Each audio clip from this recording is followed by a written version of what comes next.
सुनिए जी, सर्दियाँ शुरू हो गई हैं और इस बार तो सर्दी के साथ साथ बारिश भी हो रही है। घर की छत का तो आप जानते ही हैं ना, पानी आता है। हाँ भाग्यवान, इस बार ठंडी कुछ ज़्यादा ही पड़ने वाली है, क्योंकि गांव के चौपाल पर लोग बोल रहे थे कि इस बार सर्दी के साथ साथ भयंकर बारिश भी होने वाली है। अजी, ऐसा हुआ तो हमारा क्या होगा? छत के साथ साथ घर की खिड़कियां भी टूटी हुई है, ठंडी हवा सीधी अंदर आती है। आप कुछ कीजिए ना। हाँ सरला, मैं कुछ करता हूँ। मालिक के पास जाकर देखता हूँ, वे अगर कुछ मदद करेंगे तो मैं घर की छत और खिड़कियाँ ठीक करवा दूंगा। ठीक है?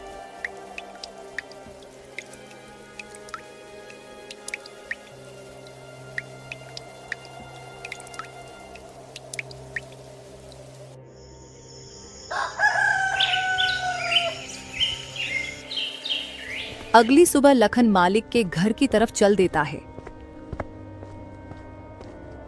लखन का मालिक, जो स्वभाव से बहुत ही कठोर और निर्दयी था, अलाव के पास खड़ा अपने नौकरों पर चिल्ला रहा था। लखन अपने मालिक के पास जाता है और उनसे कहता है, मालिक, ठंडी का मौसम आ चुका है। कल तो हल्की हल्की बूंदाबांदी भी हो रही थी और मेरे घर की छत और खिड़कियां टूटी हैं, जिससे कि घर में पानी और हवा आती है। और अगर मैंने जल्दी से उसे ठीक नहीं करवाया तो ठंडी में हम लोगों को बहुत दिक्कत हो जाएगी। मैं और मेरी पत्नी तो किसी तरह दिन काट लेंगे, लेकिन मेरी एक छोटी सी बेटी है, वह इतनी ठंडी में उस टूटे फूटे घर में नहीं रह पाएगी। लखन की बातें सुनकर मालिक कहता है, अरे लखन, तो उसमें मैं क्या कर सकता हूँ? मालिक, आप मुझे थोड़े बहुत पैसे उधार दे देते तो मैं अपने झोपड़े की मरम्मत करवा लेता और मैं दिन रात मजदूरी करके आपका उधार चुका दूंगा। अरे तने अभी तो इतना काम भी ना करया जो मैं तने उधार दे सकूं। अभी मेरे पास पैसे कोन्या। सर्दी की वजह स्यूं सारा धंधा चौपट हो रहा है। और सुन मेरी बात, काल से काम पर मत आइए। मने तेरे बर्गे मजदूर की जरूरत कोन्या। अरे मालिक, मैं तो मदद की उम्मीद से आपके पास आया था, लेकिन आप तो उल्टा मुझसे मेरा ही रोजगार छीन रहे हो। ऐसा मत करो मालिक, मत करो। मैं कहाँ जाऊंगा? लखन के इतनी मिन्नतें करने के बाद भी उसका मालिक मणिराम उसकी एक नहीं सुनता है और बेचारा लखन वहां से दुखी मन से वापस चला आता है। लखन दिन भर जगह जगह काम ढूंढता है, लेकिन उसे कहीं भी काम नहीं मिला। सुबह से रात हो गई। सरला को बोलकर आया था कि छत का इंतजाम कर दूंगा, पर यहाँ तो नौकरी भी चली गई। घर ठीक होना तो छोड़ो, खाने तक का इंतजाम नहीं कर पाया। लखन चाय की एक दुकान के आगे बैठा यह सब सोच ही रहा था कि तभी आसमान में काले बादल छा जाते हैं और जोर जोर से बिजली कड़कने लगती है। हे भगवान, लगता है बारिश होने वाली है। मुझे तुरंत घर पहुंचना होगा, वरना सरला अकेले कैसे संभालेगी। लखन जल्दी जल्दी अपने घर की तरफ दौड़ता है। वह कुछ दूर चला ही था कि तभी जोर जोर से बारिश शुरू हो जाती है।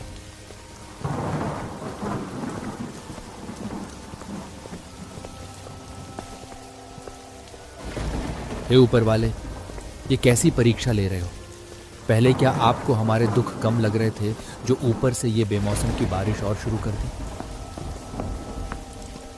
धीरे धीरे बारिश बढ़ जाती है और चारों तरफ पानी ही पानी हो गया था, मानो कोई समुद्र हो, जिससे लखन का उसमें चल पाना बहुत मुश्किल हो गया था। वह एक पेड़ के नीचे रुक जाता है और बारिश के थमने का इंतजार करता है। हे भगवान, एक तो इतनी ठंडी और ऊपर से ये तेज बारिश। मेरे तो हाथ पैर सुन्न पड़ रहे हैं। इतने पानी में चल पाना भी मुश्किल हो गया है और घर पर बेचारी सरला अकेली परेशान हो गई होंगी। लखन काफी देर तक उस पेड़ के नीचे बारिश के रुकने का इंतजार करता है, लेकिन बारिश थी कि रुकने का नाम तक नहीं ले रही थी।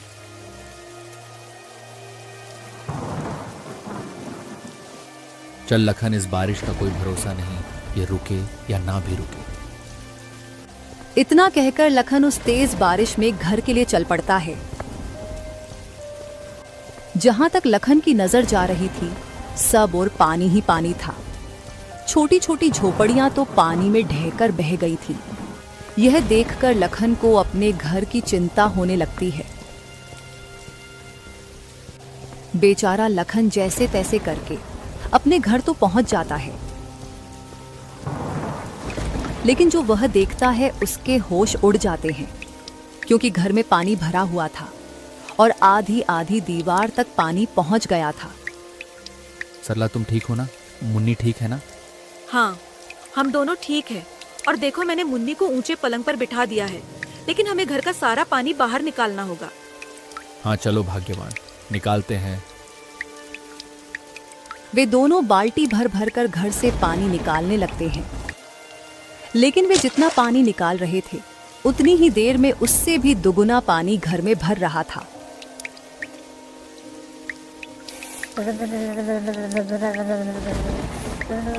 माँ, बापू, ये पानी तो बढ़ता ही जा रहा है। मुझे बहुत डर लग रहा है। अरे मुन्नी, मेरी बच्ची, तुम डरो मत, सब ठीक हो जाएगा। सरला अपनी बेटी को दिलासा दिलाती है, और वे बेचारे इस समय कर ही क्या सकते थे।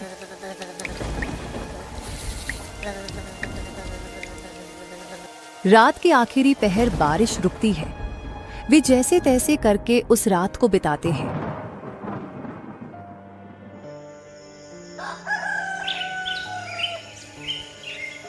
अगली सुबह लखन कुछ लकड़ियां और खाने पीने का इंतजाम करता है, क्योंकि रात वाली बारिश में उनके राशन का सारा सामान बह गया था। उन लकड़ियों से लखन अलाव जलाता है तो उन्हें ठंड से थोड़ी बहुत राहत मिलती है। ये बारिश का सिलसिला यूं ही कुछ दिन तक जारी रहता है। रोज रोज सरला और लखन को घर का पानी निकालना पड़ता। एक दिन वो सब घर के बाहर खड़े थे। अजी, ऐसे कब तक चलेगा? ये हर रोज बारिश का पानी भरने से घर पूरा खोखला हो गया है। अब कर भी क्या सकते हैं भाग्यवान, कोई और रास्ता भी तो नहीं है।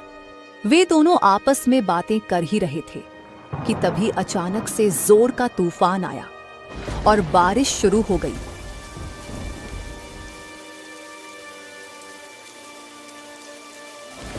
देखते ही देखते लखन का सारा घर बारिश में पूरी तरह ढह गया। हे भगवान, ये क्या हो गया? हमारी आखिरी उम्मीद भी खत्म हो गई, हमारा घर ही टूट गया। अजी, शुक्र मनाओ कि घर ही टूटा है। मुन्नी और हम दोनों बाहर ही हैं। अगर हम लोग अंदर होते तो सोचो क्या होता। हाँ भाग्यवान, तुम ठीक कह रही हो। भगवान का लाख लाख शुक्र है, कुछ अनहोनी नहीं हुई। पर अब ऐसे में हम मुन्नी को लेकर कहाँ जाएंगे? इतनी ठंड और बारिश में भीगकर हम सब बीमार हो जाएंगे। अजी, अभी तो आज रात कहीं सर छुपाने की जगह मिल जाए, वही काफी है। कल का कल देखेंगे। हाँ, वो हमारे पड़ोसी है ना मंगतू भैया, आपके जिगरी दोस्त, उन्हीं के यहाँ चलते हैं। हाँ, तुम सही कह रही हो भाग्यवान। मंगतू हमारी मदद जरूर करेगा, दोस्ती किस काम आएगी आखिर।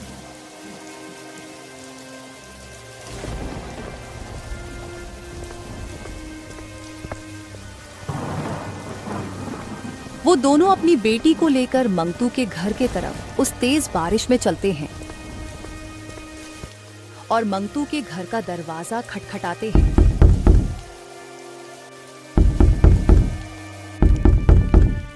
अरे भाई, इतनी तेज बारिश में इतनी रात को कौन दरवाजा बजा रहा है? अजी, बैठे बैठे बातें बना रहे हो, जाकर देखोगे तब पता चलेगा ना। भाग्यवान, तुम ज्यादा मत बोलो, चुपचाप पकौड़े बनाओ।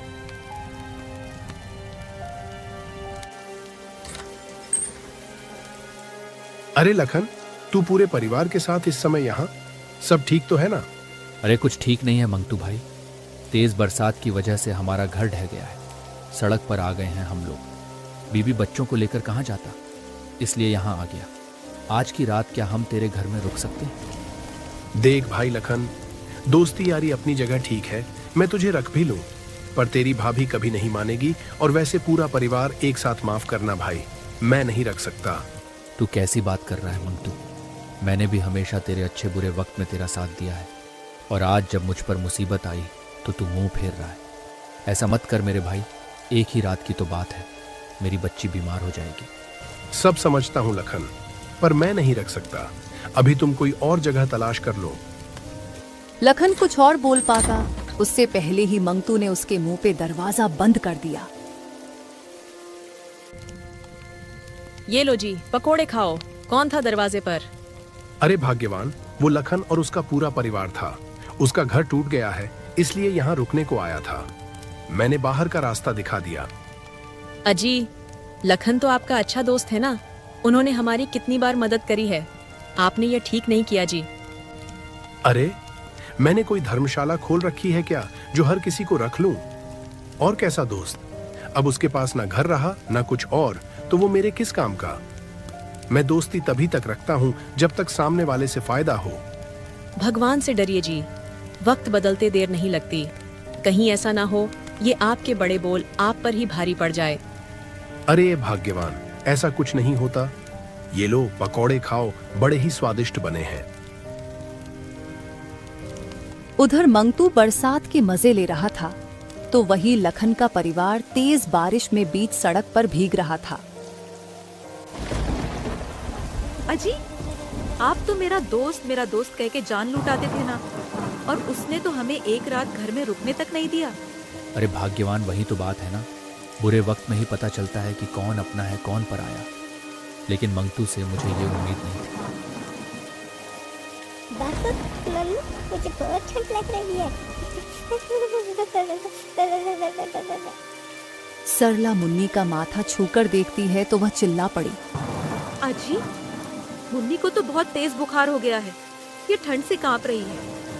अब हम क्या करें जी? आप कुछ कीजिए ना। मुखिया जी के घर चलकर देखते हैं।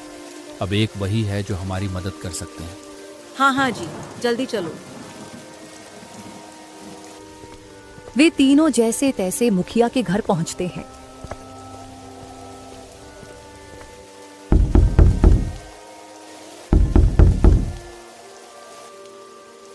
हाँ भाई, लखनऊआ बोल का हुआ? कैसे आना हुआ? इतनी रात में काहे कुंडी बजावत है? मुखिया जी, वो बारिश से मेरा पूरा घर टूट गया। मैं बेघर हो गया हूँ, मेरी मदद करो। आज रात अपने घर में ठहरने दो। क्यों भाई, मैंने तुम लोगों का ठेका ले रखा है क्या? पता नहीं तुम लोग कहां से चले आते हो मुंह उठाकर। मुखिया जी, आप गांव के करता धरता है। अगर बुरे समय में आप ही हमारी मदद नहीं करेंगे तो और कौन करेगा भला? अरे मुखिया हूं तो क्या हुआ? मेरी हवेली कोई धर्मशाला थोड़ी है। अब तू यहाँ से चुपचाप जा रहा है या नौकरों से धक्के मार के निकल आऊं? मुखिया ने उनकी एक भी नहीं सुनी और उन्हें धक्के मारकर हवेली से निकलवा दिया। रात भर वो कभी किसी रिश्तेदार का तो कभी दोस्त के घर का दरवाजा खटखटाते रहे, पर किसी ने भी उनकी मदद नहीं की। थक हार कर वे बेचारे एक पेड़ के नीचे बैठ जाते हैं। आज दिखा दिया लोगों ने, कोई किसी का अपना नहीं होता। आप हिम्मत मत हारिए जी, ऊपर वाला सब देख रहा है। वह हमारी जरूर मदद करेगा। एक दिन हमारे भी जरूर दिन बदलेंगे, और जिन्होंने आज हमें आंखें दिखाई है ना, भगवान उनकी आंखें एक दिन जरूर झुकाएंगे। वे रात भर ऐसे ही बारिश में भीगते भीगते अपनी किस्मत को रोते रहे।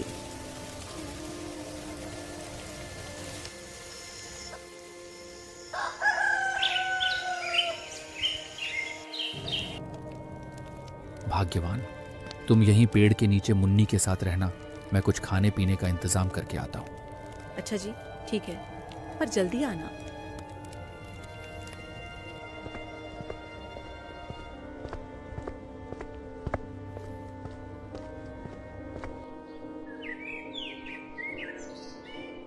शाम होने से पहले लखन अलाव जलाने के लिए लकड़ी, खाने पीने का सामान और मुन्नी की दवाई का इंतजाम करके आ जाता है। अब बारिश भी नहीं थी तो वह लोग आराम से उस पेड़ के नीचे ही रहने लगे।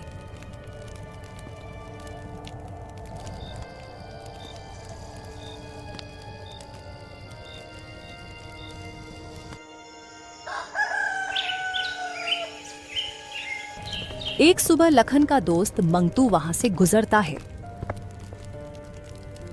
अरे भाई लखन, तेरे इतने बुरे दिन आ गए जो इतनी ठंडी में ऐसे पेड़ के नीचे रहना पड़ रहा है। थू थू थू, मुझे देखकर बड़ा अफसोस हुआ। बस मंगतू भाई, वक्त वक्त की बात है। आज तुम्हारा समय है, तुम हम पर हंस लो। कभी ऊपर वाला हमारा भी समय लाएगा। अरे सड़क पर आ गए हो फिर भी इतना घमंड? ऐसा क्या हाथ लग गया तुम्हारे? चलो कोई ना, तुम ऐसे में ही खुश रहो। मंगतू उनका मजाक बनाकर चला जाता है, जिससे लखन और सरला की आंखों में आंसू आ जाते हैं। भाग्यवान, तुम इसकी बात को दिल पर मत लेना। चलो ठीक है, तुम खुद का और मुन्नी का ख्याल रखना। मैं कोई काम देख कर आता हूँ।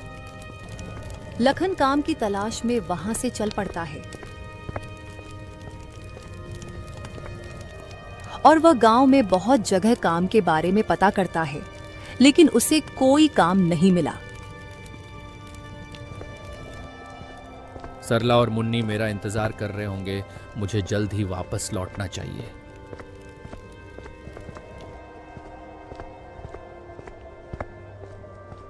जैसे ही लखन वापस लौट रहा था तो वह देखता है कि गांव के चौपाल पर लोगों की भीड़ लगी है। अरे भाई, क्या बात है? आज यहाँ ये इतने लोग इकट्ठे क्यों हो रहे हैं? भाई, वो बीकानेर वाले अमीर सेठ माणक चंद है ना, वो गरीबों को ठंड में खाना और कंबल बांट रहे हैं। जाओ जाओ, तुम भी ले लो। ये सुनकर तो लखन के शरीर में जैसे नई जान आ जाती है। वह झट से लाइन में खड़ा हो जाता है और सेठ माणक चंद से भोजन का पैकेट और कंबल लेकर वह फूला नहीं समाया। भगवान आपका भला करे सेठ जी, आपने गरीब की मदद करी। उस दिन लखन की खुशी का ठिकाना नहीं था। वह कंबल ओढ़ता है तो उसे ठंड से राहत मिल जाती है। वह भगवान का धन्यवाद करते हुए तेज कदमों से अपने परिवार की तरफ चल पड़ता है।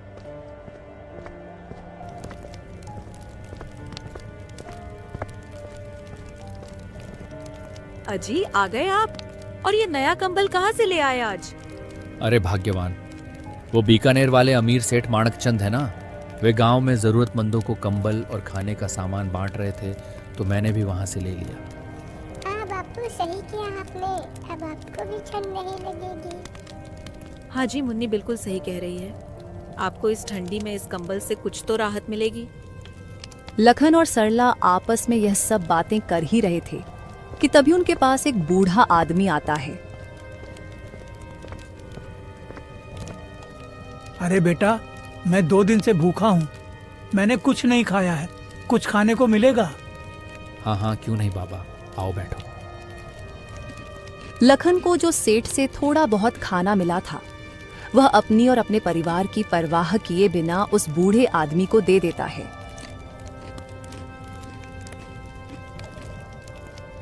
बेटा, तुम्हारा बहुत बहुत शुक्रिया जो तुमने इस सर्दी में इस गरीब को खाना दिया, वरना आजकल ऐसा कोई नहीं करता। लेकिन बेटा, मुझे ये बताओ, तुम सभी इतनी ठंडी में यहाँ सड़क किनारे क्या कर रहे हो? लखन उस बूढ़े आदमी को अपने साथ जो जो हुआ वो सारी बातें बताता है।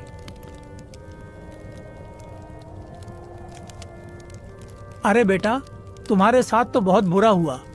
माफ करना, मैंने तो तुम्हारा सारा खाना भी खा लिया। अब इतनी ठंडी में तुम लोग क्या खाओगे?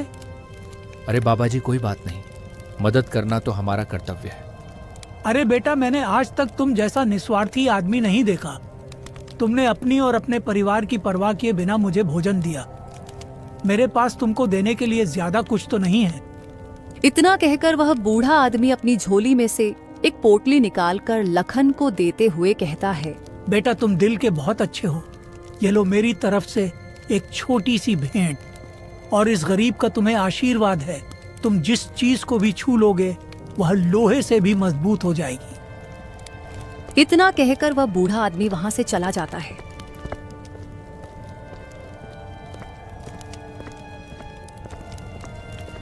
क्या लगता है भाग्यवान, क्या हो सकता है इस पोटली में?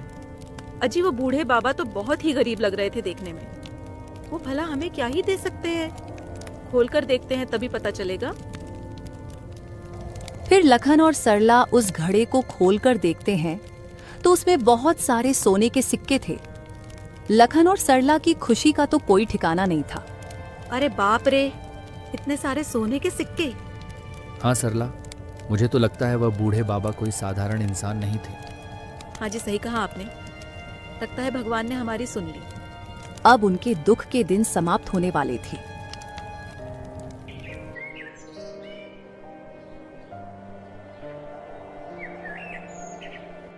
लखन उन सोने के सिक्कों को बेचकर उनसे एक बहुत अच्छा घर बना लेता है। अब उसके पास ठंड और बारिश से बचने के लिए एक अच्छा घर था और वह खुद का एक छोटा सा कारोबार शुरू करता है, जिससे गांव के कुछ गरीबों को रोजगार भी मिल जाता है।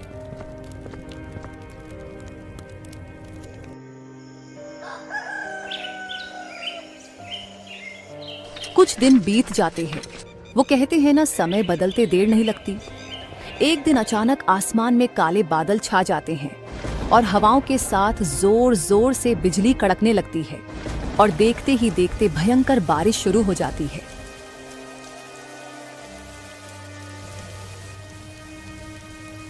भगवान का लाख लाख शुक्र है जो अब हमारे पास इस बारिश से बचने के लिए छत है। वे तीनों आज बहुत खुश थे। वहीं दूसरी ओर गांव में हाहाकार मच गया था। चारों ओर बस पानी ही पानी नजर आ रहा था। सबके घर बारिश से टूटकर पानी में बह गए थे। सेठ मणिराम, जिसका घर गांव में सबसे मजबूत था, वह भी इस बारिश में धराशायी हो गया था। मेरी तो इतनी मजबूत हवेली थी, वो भी ढह गई। हे भगवान, यह कैसा कहर है।